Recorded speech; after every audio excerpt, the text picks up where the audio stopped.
Engineer صاحب کو کہتے ہیں جی یا علی مدد سے بات ہوگی بس خالی، اور کسی پہ ہوگی نہیں۔ ابو بکر عمر کی خلافت کو کیا ہو گیا؟ اب جو ہے نا، اب میں منتظر ہوں آپ کا انجینئر صاحب کو یا علی مدد پر ہی آپ راضی کر لیں ان کو،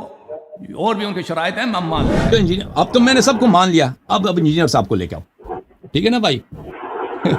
چیلنج دے کے ایک دفعہ نہیں 2-3 دفعہ یہ لوگ مجھے چیلنج دے چکے ہیں، اور چیلنج دینے کے بعد یہ کھسک گئے ہیں۔ تو اب تو بھائی ہم کوئی آدم خور تو نہیں ہیں، اور بھائی جو بھی شرط ہیں آپ کے ریکوائرمنٹس ہیں وہ بتا دیں کہ بھائی ہماری یہ شرط ہیں، اس موضوع کو آپ نہیں چھیڑ سکتے، فلان بات کو فلان حدیث کو آپ ذکر نہیں کر سکتے، ٹھیک ہے لوگ دیکھیں گے، ہم کی شرط مان لیتے ہیں، بھائی آ جاؤ، موضوع بھی انتخاب کرو، آ جاؤ نا اپنے انجینئر صاحب کو ان سے کہہ دو نا آپ۔ انجینئر صاحب کو کہتے ہیں جی یا علی مدد سے بات ہوگی بس خالی، اور کسی پہ ہوگی نہیں۔ ابو بکر عمر کی خلافت کو کیا ہو گیا؟ اس پہ کیوں نہیں ہو سکتا؟ چلے یا علی مدد، بات کے مسائل ہیں، چلے یا علی مدد بس۔ وہ اصل تو وہ پہلے کے مسائل وہ ہیں نا، اصل خلافت اصل مسئلہ ہے، توحید وغیرہ پہ جو اگر اختلاف ہے وہ تو اس کے بعد ہے، خلافت کے بعد۔ انجینئر صاحب کہتے ہیں جس کی توحید ٹھیک ہے تو باقی چھوڑو سب کچھ، ٹھیک ہے توحید ہی نہ فائدہ کیا؟ ٹھیک ہے میں علی مدد مان لیتا ہوں، لیکن توحید میں صرف علی مدد نہیں ہے، یہ جو آپ لوگ نے اللہ تعالیٰ کے رؤیت کے قائل ہو کہ اللہ تعالیٰ نظر آئے گا، توحید میں تو یہ بھی آ جاتا ہے نا، صرف یہ علی مدد نہیں ہے۔ لیکن بہرحال ہم مانتے ہیں بھائی آپ انجینئر صاحب کو قانع کر دیں، جو ٹاپک وہ چاہتے ہیں،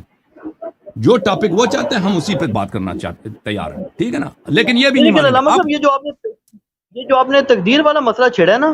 یہ تو اہل سنت تو نہیں مانتے، انجینئر صاحب کے اس پہ 3-4 گھنٹوں کے لیکچر ہیں، وہ کہتے ہیں ہمارا تو ایسا کوئی عقیدہ ہی نہیں ہے۔ پھر اگر یہی باتیں آپ کو انجینئر صاحب بتاتے ہیں اس کو خود بھی نہیں معلوم آپ کے عقائد کیا ہیں، پھر وہ اس پہ میں لیکچر دوں گا انشاءاللہ تبارک و تعالی کہ اشاعرہ کے اس موضوع پہ کیا اعتقاد ہے، ماتوریدیہ کا کیا اعتقاد ہے، اور اسی آپ کو ٹائم کم ہے، لیکن آپ کبھی سنیں نا سر، انجینئر صاحب کے ان چیزوں پہ لیکچر موجود ہے نا،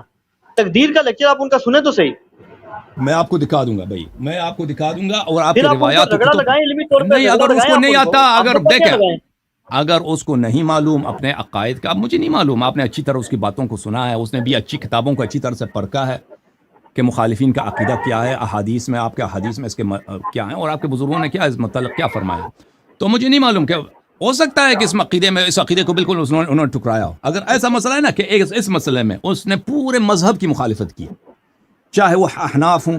چاہے وہ اشاعرہ ہوں، چاہے وہ اہل حدیث ہوں، اگر اس طرح ہے کہ انہوں نے سب کی مخالفت کی اور شیعوں کا انہوں نے عقیدہ اپنا لیا، تو پھر وہ اپنے مذہب کی نمائندگی نہیں کر رہے، ٹھیک ہے نا؟ پھر ایسا شخص اس مسئلے میں وہ اپنے مذہب کی نمائندگی نہیں کر رہے، اس کا ایک شاذ قول ہے جو شیعوں کا قول ہے۔ لیکن جو جمہور کا عقیدہ ہے میں آپ کو بتا رہا ہوں، اشاعرہ، ماتوریدیہ اور اہل حدیث کا، وہ وہی ہے کہ سب چیز یہ اللہ کی جانب سے ہے۔ اچھا اب جو ہے نا، اب میں منتظر ہوں آپ کا انجینئر صاحب کو یا علی مدد پر ہی آپ راضی کر لیں ان کو، اور بھی ان کے شرائط ہیں ہم مان لیتے ہیں، ان سے بات کریں۔ ویسے ہم زیادہ مشتاق نہیں ہیں، میں نے اس بات کا اسی لیے ذکر کیا کہ کیونکہ آپ نے مجھ سے 6 کلپ بنوائے آج، 6 مختلف علماء کے، حالانکہ آپ میرے بھائی سید علی الاحسن نقوی صاحب، آپ ہی کے زبان سے، آپ ہی کے لسان سے انہوں نے اپنے چینل میں مجھے چیلنج کا جو دیا تھا نا 8-7 سال پہلے، وہ ابھی تک ان کے چینل پہ موجود ہے کہ انہوں نے مجھے چیلنج دیا کہ شیعہ رافضی کو چیلنج ہے منصوص الامام کے موضوع پر۔ اسی وقت میں نے کہا تھا کہ آ جاؤ مناظرہ کرو، انہوں نے نہیں مانا تھا، تو چیلنج دے کر جب نہیں، وہ تو میری ویڈیو تھی سر، وہ تو میری ویڈیو تھی، چینل تو ان کا ہے نا، ان کے چینل پہ ہے۔ ہاں وہ آپ تو مجھے آپ مناظرہ تو نہ کرتے نا، اگر مناظرہ ہو جاتا تو وہ مناظرہ کرتے نا، آپ تو مناظر نہیں ہیں۔ اب کلپ آپ کیا لیکن چینل ان کا ہے، تو میرا تو یہی سمجھ ہے کہ انہوں نے آپ سے پڑھوایا ہے، اور اگر یہ بات ہو جاتی تو انہی سے مناظرہ ہوتا، نہ کہ حضرت جناب علی سے مناظرہ ہوتا، کیونکہ آپ تو مناظر ہی نہیں ہیں۔ تو بہرحال تو انشاءاللہ ہم منتظر ہیں، دیکھتے ہیں نا کہ آپ۔ بہت مہربانی سر، انجینئر صاحب کب تشریف لاتے ہیں؟ ٹائم دیا ہے، تھینک یو سر، تو آپ کے لیے ہماری دعا ہے، ہمارے لیے آپ دعا کریں۔ انشاءاللہ اللہ آپ کو عزت دے، عافیت دے، بہت مہربانی۔